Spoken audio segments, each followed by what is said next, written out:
तो प्यारे बच्चों, अगर आप लोग साइंस में बेहतरीन नंबर लाना चाहते हैं, अगर आप चाहते हैं कि साइंस में हमारा 100/100 आए, तो इसके लिए आपको फिजिक्स, केमिस्ट्री और बायोलॉजी तीनों सब्जेक्ट को बराबर नजरिए से देखना होगा और तीनों सब्जेक्ट की तैयारी बेहतरीन करनी होगी। लेकिन प्यारे बच्चों, अधिकांश बच्चे ऐसे हैं जिनको केमिस्ट्री से डर लगता है, और केमिस्ट्री से डर इसलिए लगता है क्योंकि केमिस्ट्री का जो मूलभूत आधार है रासायनिक सूत्र, क्योंकि पूरा केमिस्ट्री ना रासायनिक सूत्र पर आधारित है। अगर आप रासायनिक सूत्र अगर नहीं याद करते हैं तो फिर अब केमिस्ट्री को समझने का तो दूर छोड़िए, उसको आप थोड़ा सा जान भी नहीं पाएंगे। तो इसलिए प्यारे बच्चों, हम इस वीडियो में आपको कुछ वैसे रासायनिक सूत्र के बारे में बताएंगे जिसे अगर आप याद कर लेते हैं ना, तो फिर लगभग केमिस्ट्री आपका पार कर जाएगा। यानी कि अगर आप 10वीं क्लास में हैं, 10th क्लास में हैं, तो इतना रासायनिक सूत्र आप लोगों को जरूर याद होना चाहिए अगर आप लोग मैट्रिक परीक्षा देने वाले हैं तो इसलिए हम आपको आज लगभग मुश्किल से 30-35 बताएंगे, उससे ज्यादा बिल्कुल भी नहीं। 30-35 ऐसे रासायनिक सूत्र बताएंगे जो कि आपके परीक्षा के लिए काफी ज्यादा इंपॉर्टेंट है। और अगर यह 30-35 रासायनिक सूत्र अगर आपको याद है तो फिर 10th क्लास की केमिस्ट्री में आपको कोई दिक्कत नहीं होने वाला है और पूरा केमिस्ट्री आपको एकदम आसानी से समझ में आ जाएगा। तो हम इस वीडियो में जितने भी सारे रासायनिक सूत्र बताएंगे वो आपके 10th क्लास के लिए काफी ज्यादा इंपॉर्टेंट होगा। लेकिन अगर 9th क्लास के बच्चे हैं, अगर या फिर 11th क्लास के बच्चे हैं, 12th क्लास के हैं, तो वो भी आराम से इस वीडियो को देख सकते हैं, पूरा देख सकते हैं, क्योंकि कहीं कोई दिक्कत नहीं है, क्योंकि रासायनिक सूत्र तो सबको याद करने ही है। तो चलिए प्यारे बच्चों, आज के इस वीडियो को हम शुरू करते हैं। लेकिन इसके पहले जो बच्चे अभी तक वीडियो को लाइक नहीं किए हैं, जरा एक बार लाइक का बटन स्पर्श कर दीजिए। और जो बच्चे चैनल पर नए हैं, पहली बार हमारे साथ जुड़े हैं, तो चैनल को जरूर सब्सक्राइब कर लीजिएगा ताकि आगे के भी हर एक प्रकार के वीडियो का नोटिफिकेशन आपको मिले और इस तरीके का वीडियो आगे भी आपको मिलते रहे। चलिए हम लोग आगे बढ़ते हैं। लेकिन आगे बढ़ने से पहले बता दें कि जो बच्चे टॉपर बैच में नहीं जुड़े हैं वो बच्चे टॉपर बैच में जरूर जुड़ जाएं। अगर आप लोग बिहार बोर्ड से मैट्रिक परीक्षा देने वाले हैं तो इसके लिए आप लोगों को ये टॉपर बैच बहुत ज्यादा कारगर होगा। तो जो बच्चे अभी तक इस बैच में एडमिशन नहीं लिए हैं जरूर ले लीजिएगा। यहाँ पर 2 हेल्पलाइन नंबर दिया गया है जहां पर कॉल करके आप लोग कोई भी जानकारी ले सकते हैं या फिर डायरेक्ट एडमिशन भी ले सकते हैं। चलिए पहले हम लोग आगे बढ़ते हैं और एकदम बेसिक जो आपका रासायनिक नाम है, बेसिक जो आपका रासायनिक सूत्र है, उसे हम लोग देखेंगे। तो प्यारे बच्चों, बारी बारी से हम लोग स्लाइड बाय स्लाइड करके देखेंगे और हर एक चीज आपको बहुत ही बेहतरीन तरीके से याद हो जाएगा। ठीक है, ध्यान रखिएगा। तो सबसे पहला बात आता है हाइड्रोजन का, जो कि केमिस्ट्री का सबसे छोटा और सबसे बेसिक रासायनिक सूत्र है। हाइड्रोजन, आप लोग को पता है कि हाइड्रोजन का रासायनिक सूत्र क्या होता है? H2 होता है। जब भी हम लोग लिखते हैं तो H2 लिखते हैं। हम लोग सिर्फ अकेले H नहीं लिख सकते हैं, हालांकि H मतलब ये हाइड्रोजन होता है, हाइड्रोजन का संकेत H ही होता है, लेकिन हम लोग H नहीं लिखते हैं, H2 लिखते हैं। अब क्यों लिखते हैं ये हम आपको ऑलरेडी केमिस्ट्री में बता चुके हैं। तो H2 हो गया हाइड्रोजन का। उसके बाद प्यारे बच्चों क्लोरीन उसके बाद क्लोरीन के बारे में आप लोग जानते होंगे कि क्लोरीन का Cl2 होता है। अब क्यों Cl2 लिखते हैं इसके बारे में भी हम आपको बता चुके हैं। तो क्लोरीन का याद रखिएगा, Cl2 होता है। उसके बाद ऑक्सीजन, ऑक्सीजन का O2 होता है। ये सब एकदम बेसिक है। आप कहेंगे कि सर इतना बेसिक बता रहे हैं सर, ये सब तो पहले से याद है। प्यारे बच्चों, हम बेसिक बता रहे हैं, लेकिन धीरे धीरे धीरे धीरे करते करते वहां तक भी पहुंच जाएंगे जो कि अपर लेवल का होगा और वो आपके परीक्षा में डायरेक्ट भी पूछा जाएगा। तो ये ऑक्सीजन का O2 होता है, आपको अच्छे तरीके से याद होगा। और उसके बाद कार्बन डाइऑक्साइड, और कार्बन डाइऑक्साइड का क्या होता है? CO2 होता है। कार्बन डाइऑक्साइड, आपको हम बोले थे ना कि 2 को डाई पढ़ते हैं। केमिस्ट्री में आपको बताए थे कि 1 को मोनो पढ़ते हैं, 2 को डाई पढ़ते हैं, 3 को ट्राई पढ़ते हैं, 4 को टेट्रा पढ़ते हैं, 5 को पेंटा पढ़ते हैं, 6 को हेक्सा पढ़ते हैं, 7 को हेप्टा पढ़ते हैं, 8 को ऑक्टा पढ़ते हैं, 9 को नॉनेन और 10 को डेकेन। इस प्रकार से हम पूरा आपको बताए हैं। तो यहां पर ऑक्सीजन 2 है तो यहां पर डाइऑक्साइड लगेगा, तो कार्बन डाइऑक्साइड, ये बात आप लोग ध्यान रखिएगा। उसके बाद नाइट्रोजन, नाइट्रोजन N2 हम लोग लिखते हैं, समझ गए ना?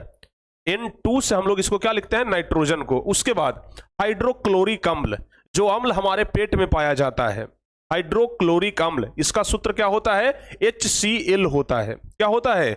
HCl होता है। ये सूत्र आप लोग ध्यान रखिएगा। ऑब्जेक्टिव क्वेश्चन में तो कभी कभी डायरेक्ट भी पूछ देता है कि हाइड्रोक्लोरिक अम्ल का रासायनिक सूत्र क्या होता है, तो HCl होता है। आप लोग जरूर ध्यान रखिएगा।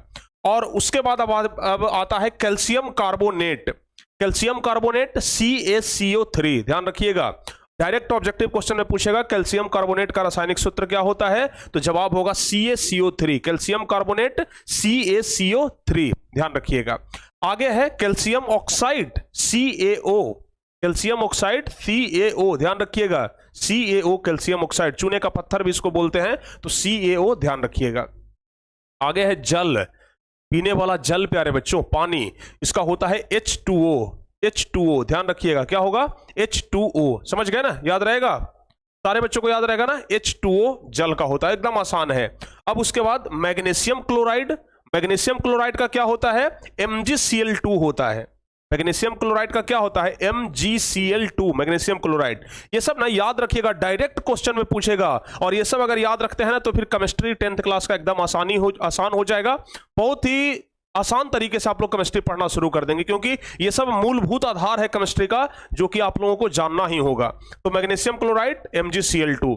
अब उसके बाद आता है कैल्शियम क्लोराइड, तो CaCl2, बस कुछ नहीं अंतर है। मैग्नीशियम क्लोराइड, यहां पर जो आप लोग बाद वाला जो शब्द देख रहे हैं, जो क्लोराइड लिखा हुआ है, इसका Cl2 फिक्स है। अगर पहले मैग्नीशियम लगा दिए तो मैग्नीशियम क्लोराइड, अगर पहले कैल्शियम लगा दिए तो कैल्शियम क्लोराइड, समझ गए ना।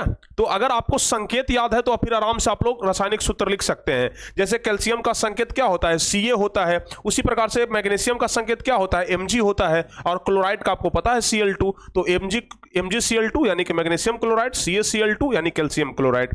उसके बाद आता है Fe3O4 यानी कि आयरन ऑक्साइड, क्या हुआ आयरन ऑक्साइड Fe3O4, आयरन मतलब लोहा, लोहा का सूत्र क्या होता है, सॉरी लोहा का संकेत क्या होता है Fe, तो आयरन क्लोराइड लोहा, ध्यान रखिएगा Fe3O4।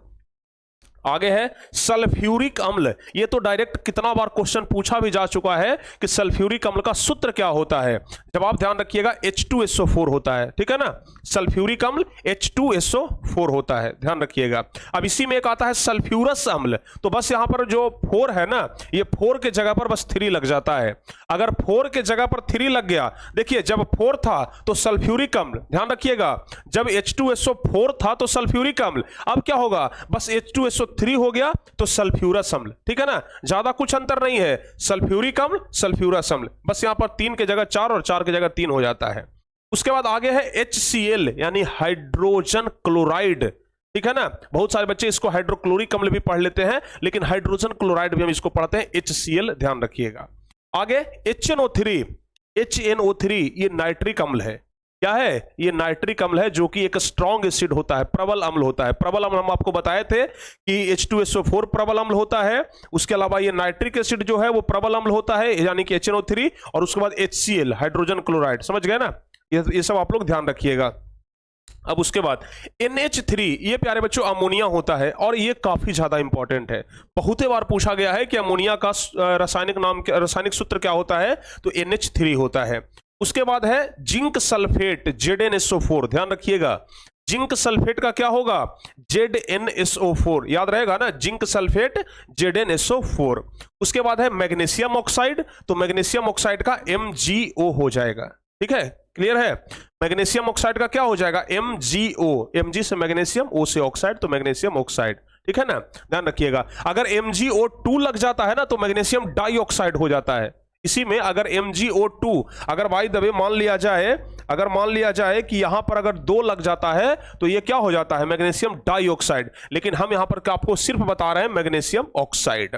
अब उसके बाद CaOH का दिहोल2, ये होता है प्यारे बच्चों अपना कैल्शियम हाइड्रो ऑक्साइड, इसको चूने का पानी भी बोला जाता है, जिससे हम लोग दीवार सफेदी करते हैं, तो ये CaOH का दिहोल2 है, कैल्शियम हाइड्रो ऑक्साइड। आगे बढ़ते हैं KCl, के किसका संकेत होता है पोटेशियम का K होता है, और Cl से क्लोराइड हो गया, यानी KCl मतलब हो गया पोटेशियम क्लोराइड, KCl मतलब क्या हो गया पोटेशियम क्लोराइड, ये बात आप लोग ध्यान रखिएगा। उसके बाद क्या आता है KClO3, हाँ यहां पर देखिए, यहां पर सिर्फ क्या बताए थे KCl, तो KCl से हो भाई क्या हो रहा है, KCl से हो गया पोटेशियम क्लोराइड, और उसके बाद KClO3 बस लग गया तो पोटेशियम क्लोरेट हो जाएगा, क्या हो जाएगा पोटेशियम क्लोरेट हो जाएगा, ये बात आप लोग ध्यान रखिएगा। अब उसके बाद FeSO4 × 7H2O, ये होता है फेरस सल्फेट, याद रहेगा ना, थोड़ा सा बड़ा है लेकिन याद रखिएगा, FeSO4 × 7H2O ये होता है फेरस सल्फेट, याद रहेगा, FeSO4 × 7H2O फेरस सल्फेट। अब उसके बाद है Al2O3, Al2O3 यह है एल्युमिनियम ऑक्साइड। क्या है? Aluminium oxide, Al2O3 aluminium oxide. Clear है ना, याद रहेगा, Al2O3 एल्युमिनियम ऑक्साइड। अब उसके बाद है AgNO3। क्या होगा? AgNO3 क्या होगा? सिल्वर नाइट्रेट होगा। याद रहेगा, AgNO3 क्या हो जाएगा? Silver nitrate. AgNO3 silver nitrate. Ag silver मतलब चांदी, चांदी का संकेत क्या होता है? Ag होता है, तो AgNO3 सिल्वर नाइट्रेट। अब उसके बाद आगे है Na2ZNO2, यह है सोडियम जिंकेट। क्या है? Sodium zincate. Na2ZNO2 ये क्या है? सोडियम जिंकेट है। याद रहेगा ना, ये क्या है? सोडियम जिंकेट है। अब आगे है KOH पोटेशियम हाइड्रो ऑक्साइड। आपको हम बताए थे OH जहां पर लग गया ये हाइड्रो ऑक्साइड हो जाता है। OH जहां पर भी देखिए उसको हाइड्रो ऑक्साइड पढ़िए, और ये पोटेशियम का संकेत K होता है, तो KOH क्या हो गया? पोटेशियम हाइड्रो ऑक्साइड हो गया। अब उसके बाद है MgOH का दिहोल2, MgOH का दिहोल2 यानी कि मैग्नीशियम हाइड्रो ऑक्साइड। MgOH का दिहोल2 मैग्नीशियम हाइड्रो ऑक्साइड। आगे है NaHCO3। देखिए खाने वाला जो सोडा होता है, खाने वाला सोडा NaHCO3, इसको हम लोग सोडियम हाइड्रोजन कार्बोनेट या सोडियम बाइकार्बोनेट भी पढ़ते हैं। समझ गए ना, NaHCO3 खाने वाला सोडा का रासायनिक सूत्र होता है, और ये क्वेश्चन डायरेक्ट पूछा जाता है आपके ऑब्जेक्टिव क्वेश्चन में, ध्यान रखिएगा। उसके बाद Na2CO3 into 10H2O, sodium carbonate decahydrate इसको पढ़ते हैं। सोडियम कार्बोनेट 10 को डेका पढ़ते हैं, तो डेकाहाइड्रेट, तो सोडियम कार्बोनेट डेकाहाइड्रेट ये धोने वाला सोडा होता है। समझ गए ना, सोडा दो प्रकार के, खाने वाला सोडा, एक धोने वाला सोडा। तो धोने वाला सोडा सोडियम कार्बोनेट डेकाहाइड्रेट, खाने वाला सोडा सोडियम हाइड्रोजन कार्बोनेट या सोडियम बाइकार्बोनेट। समझ गए, यह ध्यान रखिएगा आप लोग। धोने वाला सोडा हो गया। अब उसके बाद आता है विरंजक चूर्ण। तो विरंजक चूर्ण भी जबरदस्त तरीके से सीधे डायरेक्ट क्वेश्चन पूछा जाता है। तो CaOCl का दिहोल Cl, इसको क्या पढ़ेंगे? CaOCl का दिहोल Cl। तो यहां पर प्यारे बच्चों विरंजक चूर्ण का फॉर्मूला क्या होगा? CaOCl का दिहोल Cl। अब उसके बाद आता है plaster of Paris. Plaster of Paris का क्या हो जाएगा? CaSO4 into half H2O। Calcium sulphate अर्ध हाइड्रेट इसको पढ़ते हैं, कैल्शियम सल्फेट अर्ध hydrate CaSO4 into half H2O। याद रहेगा ना, CaSO4 into half H2O, plaster of Paris. अब उसके बाद जिप्सम, याद रखिएगा, और शायद ये अंतिम होगा। जिप्सम प्यारे बच्चों ध्यान रखिएगा, जिप्सम का क्या होता है? जिप्सम का होता है CaSO4 इंटू 2H2O। क्या होता है? CaSO4 into 2H2O। समझ गए ना, CaSO4 इंटू 2H2O, ये जिप्सम हो गया। तो ये कुछ रासायनिक सूत्र थे, समझ गए ना, केमिकल नेम जिसे हम बोलते हैं, तो जो कि आपके परीक्षा के लिए बहुत जबरदस्त है, बहुत ज्यादा जरूरी है। अगर इतना रासायनिक सूत्र आप लोग याद रखते हैं, और अगर हम रासायनिक सूत्र के अलावा रासायनिक नाम भी बोले तो गलत नहीं होगा, तो अगर इतना आप लोग रासायनिक सूत्र याद रखते हैं तो लगभग 10th का केमिस्ट्री आपका पार कर जाएगा, कहीं कोई दिक्कत नहीं होगा। तो कम से कम इतना आप लोग रासायनिक सूत्र जरूर याद रखिएगा, इतना को भूलिएगा मत। जितना बता दिया है ना, इस वीडियो को 2 बार 3 बार 4 बार देख लीजिएगा, एकदम कंफर्म आपको पूरा याद हो जाएगा। तो जितना रासायनिक सूत्र बताए हैं प्यारे बच्चों, उतना बस देख करके जाइए। आपका मैट्रिक परीक्षा में एक क्वेश्चन भी केमिस्ट्री से संबंधित, रासायनिक सूत्र से संबंधित नहीं छूटेगा। ओके, और इसी प्रकार के वीडियो के लिए प्यारे बच्चों आप लोग टारगेट बोर्ड के साथ हमेशा जुड़े रहें, और टारगेट बोर्ड चैनल को अभी के अभी सब्सक्राइब करके रख लें।